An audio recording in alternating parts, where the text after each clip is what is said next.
આગળ વાત અમદાવાદની અમદાવાદ શહેરમાં શનિવાર સવારથી શરૂ થયેલો વરસાદ જે મોડી રાત સુધી વરસ્યો। અમદાવાદ શહેરમાં દિવસ દરમિયાન રોકાઈને ઝરમર વરસાદ તો બપોરના સમયે થોડોક સમય ઝરમર વરસાદ વરસ્યો અને ત્યારબાદ વરસાદે ચોક્કસ વિરામ લીધો। જોકે રાત્રિના સમયે ફરી એક વખત વરસાદી માહોલ જામ્યો। અમદાવાદ શહેરના મોટા ભાગના વિસ્તારમાં રાત્રિના સમયે અડધો કલાકથી વધુ જોરદાર વરસાદી ઝાપટું જોવા મળ્યું। શહેરના Bapunagar, Nikol, Naroda, Odhav, India Colony, Subhash Bridge, Madhupura, Shahibaug, Delhi Darwaja, Prahladnagar, Bopal, ISKCON, Shivranjani, Panchvati સહિતના વિસ્તારમાં ધોધમાર વરસાદ વરસ્યો। વરસાદને કારણે રાત્રિના પ્રહલાદનગર, આનંદનગર, આસ્ટોડિયા રોડ, માણેકબાગ સહિતના વિસ્તારમાં પાણી ભરાયા।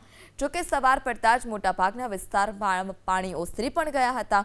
હવામાન વિભાગની આગાહી પ્રમાણે શહેરમાં છેલ્લા 2 થી 3 દિવસથી વરસાદી માહોલ જામ્યો છે અને શહેરના પૂર્વ વિસ્તારના અમુક ભાગો અને પશ્ચિમ વિસ્તારમાં અમુક ભાગોમાં સૌથી વધારે વરસાદ નોંધાયો, જેને કારણે મહત્તમ તાપમાનમાં પણ છેલ્લા 24 કલાકમાં 2 થી 4 ડિગ્રીનો ઘટાડો થયો છે।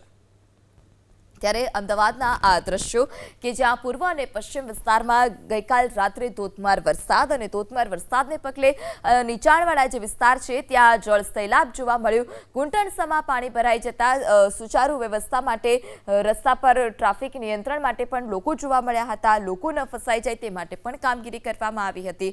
ગઈકાલથી સવારથી જ અમદાવાદ શહેરમાં વરસાદી માહોલ, સવારના સમયે વરસાદ, બપોરના સમયે ઝરમર વરસાદી ઝાપટું અને રાત્રિના સમયે ફરી એક વખત મેઘરાજા મહેરબાન થયા। ભારે પવન સાથે ફૂંકાયેલા વરસાદને કારણે અનેક નીચાણવાળા વિસ્તાર કે જે જળમગ્ન થયા।